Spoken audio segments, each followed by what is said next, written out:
모두를 위한 경제 교육을 원스톱으로 제공합니다. 경제정책 브리핑실 코너죠.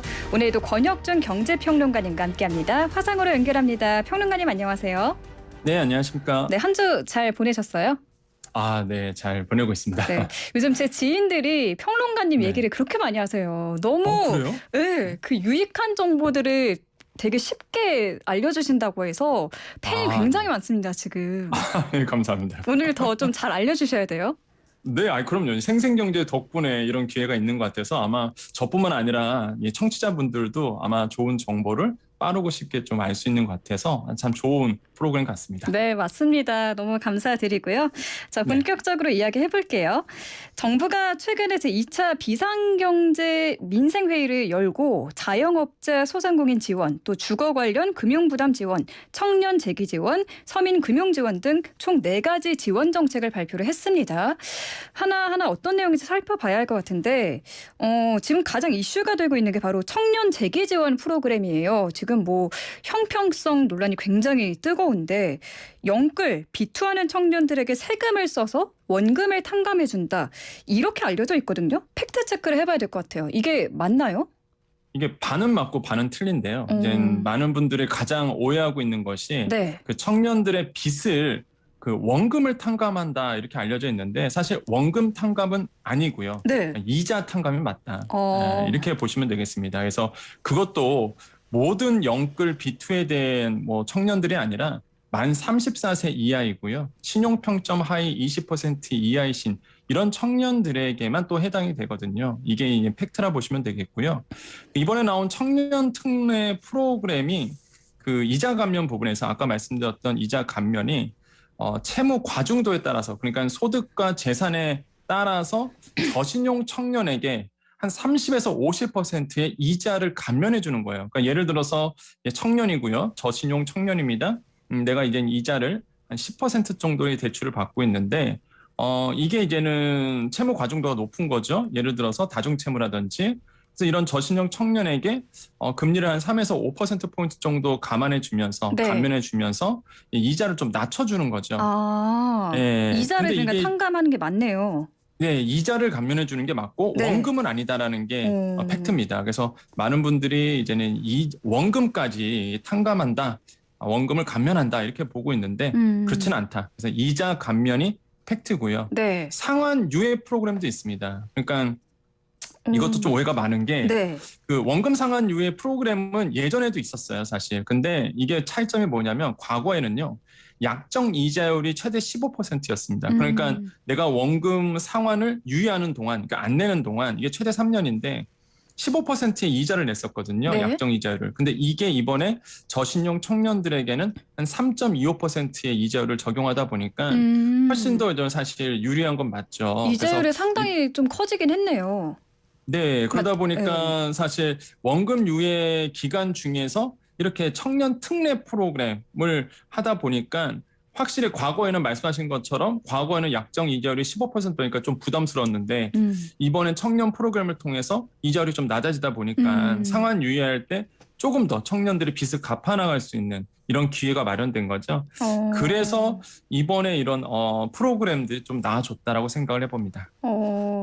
그런데도 지금 좀 여론을 보면은 이게 네. 청년들의 뭐 주식, 가상자산에 투자해서 실패한 청년들의 이런 지원책 아니냐면서 도덕적 해이를 불러일으킬 수 있다. 이런 논란도 계속 이어지고 있거든요. 이 부분은 어떻게 보세요?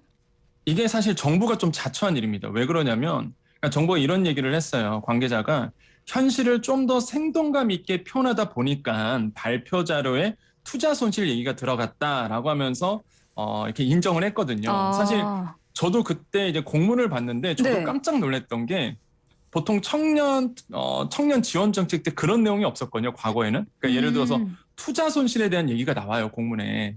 그래서 이번에 낸 공문에요. 네, 이번에 이제 보도자료에 청년들이 뭐 이렇게 가상화폐 투자해서 가상자산에 투자해서 투자 실패가 심해져서 뭐 청년들을 도와줘야 된다 이런 어떤 내용들이 있거든요. 그러다 보니까 오해 소지가 다분했던 거죠.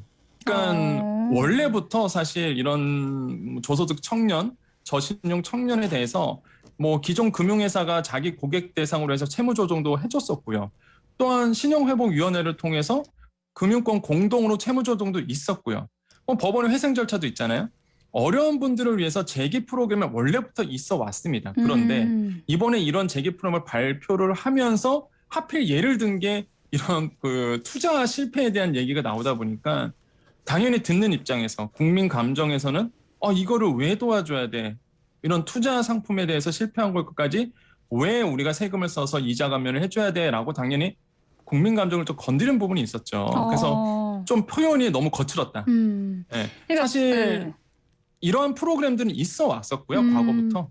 그리고 있어야 되는 건 맞습니다. 근데 네네. 정부가 아쉽게도 표현이. 좀 표현이 하필 왜 얘를 그런 표현을 들으셔서 이렇게 논란을 좀 자초했었을까라는 굉장히 아쉬움이 좀 있습니다. 그러게요. 왜 그랬을까요? 더 좀 와닿게 하려고 그랬나? 그러니까 과거에도 이 저소득 청년을 지원하는 프로그램들은 늘 있어 왔던 거죠.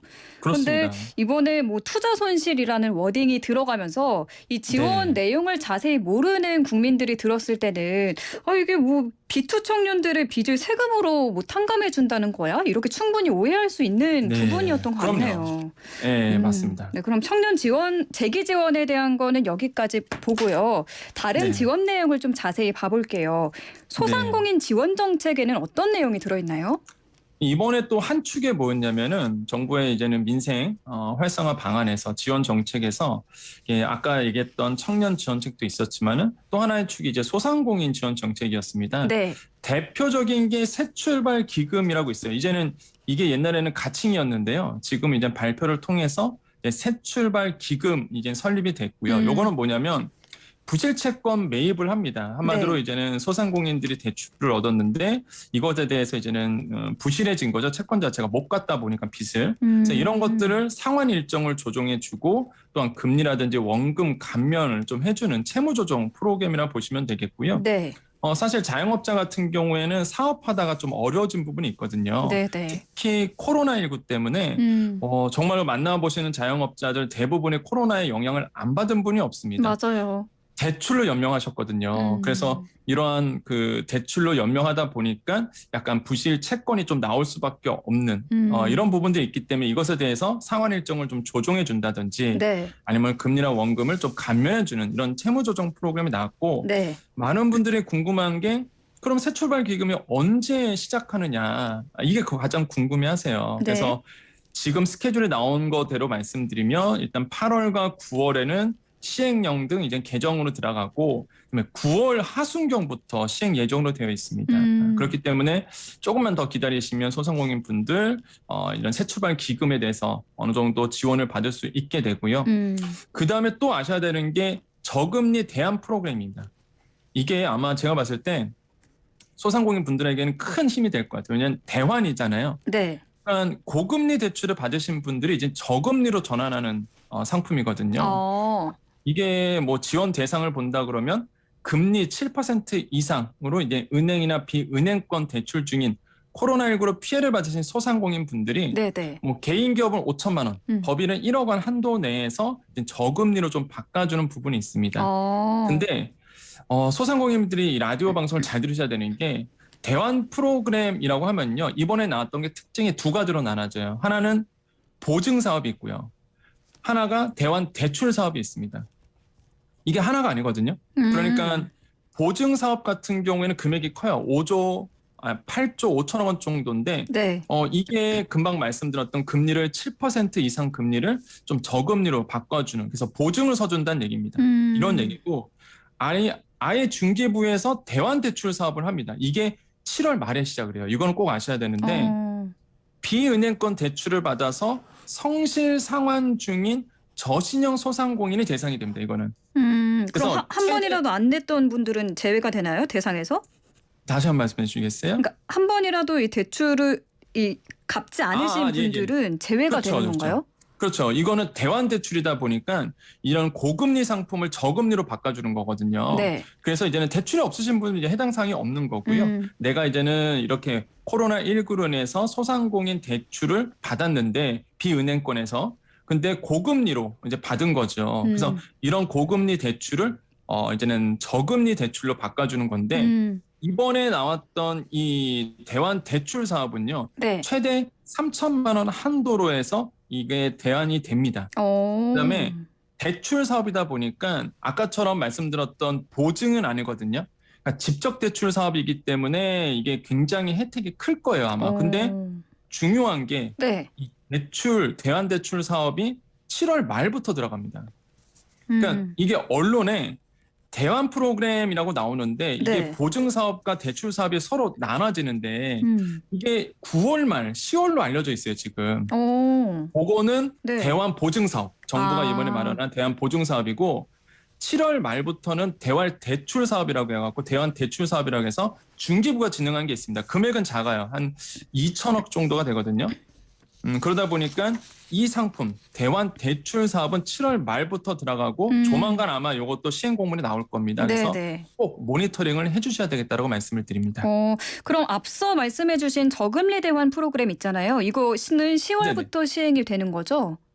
네, 맞습니다. 대환 보증 사업이 있는데 네. 요거 같은 경우에는 9월 하순경으로 지금 스케줄이 나온 상태예요. 그래서 아마 9월 하순 아니면 10월 초쯤에 보증 사업까지 한마디로 코로나19로 힘겨워하시는 이런 그 소상공인 분들을 위해서 보증서 주는 거죠, 한마디로. 네, 보증을 써서 대출이 좀 저금리로 이동할 수 있도록 해주는 사업입니다. 이게 9월 하순, 10월 초. 그다음에 금방 말씀드렸던 대환 대출 사업은 7월 말 이렇게 좀 예정이 되어 있습니다. 네, 이 보증 사업이나 대환 대출 프로그램이 시행되는 날짜가 좀 다르니까 좀 네. 뉴스를 유심히 보시면서 챙기셔야 될 것 같네요.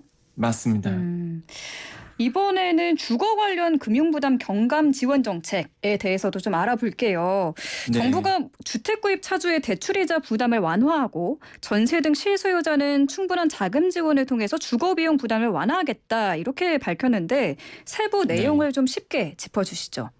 네, 맞습니다. 아까 우리가 청년 대책도 있었고요. 그다음에 소상공인 대책도 있었는데 네. 빼놓을 수 없는 게 바로 이렇게 주거 관련해서 금융 부담이 커지는 분들, 이런 분들을 이제 지원하기 위해서 이번에 정부가 안을 가지고 왔는데 맞아요. 지금 금리도 올라서 정말 많은 분들이 맞습니다. 관심을 갖고 있는 부분이에요. 맞습니다. 네. 지금 뭐 대표적인 서민 상품이라고 얘기하는 우리가 그 전세자금 대출 같은 경우가 제 상단이 6%가 넘어갔거든요. 상단 금리가. 그러니까 굉장히 지금 부담스러울 수밖에 없고요. 어쨌든 간에 지금 주택담보대출도 받으신 분들도 굉장히 많아요. 근데 아시겠지만 주택담보대출은 대부분의 변동금리가 77%가 넘어갑니다. 비율을 따지자 그러면 대부분이 변동금리로 받으셨어요. 네. 그러면 부담스럽잖아요. 지금 금리 인상기에 그러니까요. 계속적으로 금리가 높아지니까 말씀하신 것처럼. 네. 그래서 정부가 고정금리 대출로 전환하는 이런 안심 전환 대출을 이제 곧 시행을 하게 됩니다. 그러면은 지금 만약에 예산 정도로 본다 그러면 한 40조 원을 공급할 예상이거든요. 네. 그러면은 전체 변동금리 주택담보대출 한 10% 정도 수준으로 지금 보고 있어요. 그래서 아마 제가 봤을 땐 이것도 큰 혜택이 될 것 같다. 왜냐하면 변동금리다 보니까 지금 금리 부담이 굉장히 높으신 분들 많고요. 네. 지금 상황으로 본다 그러면 변동금리면은 이제는 금리가 높아지다 보면 아무래도 내 가처분 소득에서 내 소득에서 이제 쓸 돈이 없어지는 거죠. 네. 그러니까 지갑이 얇아집니다. 그러면 지출을 안 하시게 되고 소비를 줄이게 되거든요. 그럼 소비가 줄게 되면은요. 결국에는 그게 이제 경제 악순환에 빠집니다. 소비가 일어나야 되는데 소비를 안 하시니까. 네네. 그럼 이게 악순환이 되면서 경기 침체가 더 심해질 수 있기 때문에 정부가 이번에 그 안심전환 대출은 굉장히 적절한 타이밍에 잘 마련됐다라고 볼 수가 있겠고 이런 것들이 아마 이번에 좀 크게 우리 차주들 중심, 그러니까 대출을 좀 받으신 분들에게 아마 큰 도움이 되지 않을까 좀 생각을 해보겠습니다. 어쨌든 지금 변동금리로 하신 분들이 많은데 고정금리로 갈아타게 되면은 좀 나가는 대출 이자가 좀 줄어들게 되니까 굉장히 좋은 혜택이라는 생각이 드네요. 네네. 이번에 또 저소득 청년들을 위한 정책도 좀 내놓았죠. 네. 청년 내일 저축 계좌라는 걸 마련했습니다. 어제부터 신청을 받았는데 이게 대상자나 조건이 헷갈려요. 좀 자세히 얘기를 해주시죠. 네, 그리고 또 정부가 사실 또 좋은 상품이 하나가 나왔는데 청년 내일 저축 계좌라고요. 아마 뭐 재테크에 관심 있는 많은 청취자분들은 아마 다 아실 겁니다. 특히 청년 세대를 이제 자녀로 삼고 있는 또 자녀로 있는 이런 시니어 분들도 관심이 굉장히 많으신데 이게 먼저 내용부터 말씀드리면 이겁니다. 그냥 기억하실 게 1 네. 플러스 1 이렇게 보시면 돼요. 내가 월 10만 원을 저축하면 정부가 10만 원을 더 준다. 이거 이렇게 엄청난 보시면 거 되겠네요. 아니에요? 엄청나죠, 사실. 저희 엄마도 사실 오늘 마침 방송 전에 카톡으로 네. 이걸 보내주셨어요, 네네. 기사를. 아, 진짜요? 네, 이거를 좀 가입을 해봐라고. 네네. 네, 어떤 내용이 담겼죠? 근데 사실 아마 신청이 안 되실 거예요. 지원 대상에. 왜냐하면 네. 신청 당시 만 19세에서 34세여야 됩니다. 해당이 되실지 모르겠네요. 평론가씨 지금 무슨 망언을 지금 하셨어요. 아, 그러신가요? 저 여기 그런가요? 나이는 포함됩니다. 나이는 그러시군요. 해당이 돼요, 저도. 아, 네. 제가 죄송해요. 저는 순간적으로 발끈을 해가지고 방송 중에 이러면 안 되는데. 아닙니다. 왜냐하면 나이가 정확히 중요하기 때문에 네. 오히려 더 강조해야 하신 것 같아서 또 아, 청취자들에게 좀 강조가 된 것 같은데 네, 가입 연령이 그래서 어떻게 네. 된다고요? 만 19세에서 만 34세 사이여야 됩니다. 네. 예, 이 연령이 중요하고요. 그다음에 단 예외 조항이 있습니다. 수급자라든지 차상위 계층 이런 청년들은요. 만 15세에서 39세로 좀 허용 범위가 더 넓어져요. 네, 그것도 있겠고 네. 그다음에 가입 연령 제한만 있는 것은 아니고요. 근로사업소득도 있어야 됩니다. 그러니까 근로소득이나 사업소득이 월 50만 원 초과를 해야 되고요. 네. 그 즉슨 한마디로 일을 하셔야 되는 분들이 이제는 지원이 대상이 되는 거고 또한 200만 원 이하여야 됩니다. 그러니까 200만 원을 초과하게 되면은 대상자에서 안 돼요. 이것도 또 예외 조항은 있습니다. 수급자나 차상위 청년들 같은 경우에는 네. 근로사업소득 기준이 면제가 되거든요. 한마디로 소득이 없어도 사실 이 지원 대상에 해당하고요. 또한 가구소득 봤을 때 중위소득 100%이어야 됩니다. 그러니까 청년만 소득을 보는 것이 아니라 청년이 속한 그 가구가 중위소득 100% 이하. 그러니까 4인 가족이라고 본다 그러면 한 510만 원 정도가 되거든요. 이 정도 이어야 된다라고 보시면 되겠고요. 네. 뭐 재산 기준도 있어요. 이게 좀 까다롭습니다. 그러네요. 대도시 사시는 분들은 재산이 그 가구 재산입니다. 3억 5천만 원 이어야 됩니다. 중소도시는 2억 원 이어야 되고 농어촌은 1억 7천만 원 이하여야지만 지원 대상이 되거든요. 그래서 이게 그러니까 한마디로 이제는 청년들을 도와주긴 하는데 이런 어떤 저소득 청년 중심으로 이제 프로그램이 좀 짜져 있어요. 근데 워낙 내용이 좋습니다. 아까 말씀드린 것처럼 10만 원을 저축하면 10만 원을 매칭해 주고요. 또한 수급자나 차상위 청년 같은 경우는 1대3이에요. 10만 원 저축하면 30만 원을 정부에서 줍니다. 근데 굉장히 좋아요. 이게 그래서 그러네요. 대상자만 된다 그러면 네. 이거 무조건 신청하셔야 되겠고요. 그렇게 된다 그러면 이제 3년 후 만기가 720만 원 되고 거기에 이제 수급자나 차상위 청년 같은 경우에는 최대 1,440만 원의 그 목돈을 만질 수 있는 거고 거기에 무엇보다 이자까지 줍니다. 이자까지. 예, 그래서 이자 소득까지 나오기 때문에 저는 뭐 이것만큼 좋은 게 없다. 좀 생각을 해보거든요. 엄청 파격적인 혜택인데 이게 1+1이라고 하셨잖아요. 네, 맞습니다. 그럼 만약에 20만 원을 하면 20만 원을 또 정부가 같이 또 저금을 해주는 건가요? 이게 월 10만 원 대비로 본다 그러면 1+1이다 보니까 네. 이게 720에서 1,440만 원 한도 내에 있거든요. 그러다 네. 보니까 더 저축을 하면은 가능을 합니다. 가능은 하지만은 수급자나 차상위 청년 같은 경우에는 1대3이기 때문에 제가 만약에 수급자이고 차상위 청년이라면 저는 1대3 정부 매칭 지원이기 때문에 꼭 한번 지원을 해볼 것 같고 근데 중요한 게 8월 5일까지만 접수를 받습니다. 그러니까 얼마 남지 않았거든요. 네네네. 지금 거의 한 달도 안 남았기 때문에 그러네요. 꼭 사업 시행 안에서 신청을 하셔야 되겠고 지원은 이제 10월부터 진행이 됩니다. 그래서 이것도 꼭 체크를 하셔야 되겠다고 말씀을 드리겠습니다. 3주 조금 지금 신청 기간까지 남지가 않았으니까 좀 내가 이 프로그램의 대상이 되는지를 확인하시고 이거는 정말 무조건 가입을 하셔야 되는 아주 좋은 혜택을 담고 있는 프로그램이네요. 맞습니다. 근데 이 청년의 근로사업 소득은 어떤 소득이고 또 이게 발생한 소득 시점도 중요한 건가요? 네, 맞습니다. 이게 아까 말씀드린 것처럼 조건에 근로와 사업소득이 있어야 돼요. 그러니까 일하지 않는 뭐 청년들은 뭐 지원하지 못하는 거죠. 사실 이게 저축이다 보니까 그래서 근로자나 아니면 사업자야 된다라는 거 다시 한번 좀 말씀을 드리겠고요. 근데 수급자랑 차상위자분들은 이 기준에서 면제가 되는 거고요. 네, 면제가 되죠. 그래서 없어도 된다라고 네. 말씀을 드리겠고, 또 한 가지 중요한 게 많이 또 질문이 들어오는 게, 아니 그러면 가구 내에 청년이 자녀가 2명일 수도 있고 3명일 수도 있잖아요. 그러니까 청년이 2명이거나 3명일 경우에는 그러면 어떻게 되느냐라도 질문이 많이 들어오시는데 네. 모두 가능합니다. 오. 이게 통장이잖아요. 그러니까 개인 단위 통장입니다, 이게. 아. 그래서 뭐 저소득 가구 안에 청년이 2명이다, 자녀가 2명이다. 그럼 2명 다 모두 이 청년 내일 저축 계좌에 해당 사항이 있기 때문에 각각 가입을 할 수가 있다. 그렇기 때문에 제한이 없다는 거 말씀드리면서 꼭 해당하신 분들 꼭 지원을 하셔서 신청을 하셔서 혜택을 받으시기를 좀 권유드리겠습니다. 네, 알겠습니다. 오늘도 좋은 정보 감사합니다. 네, 감사합니다.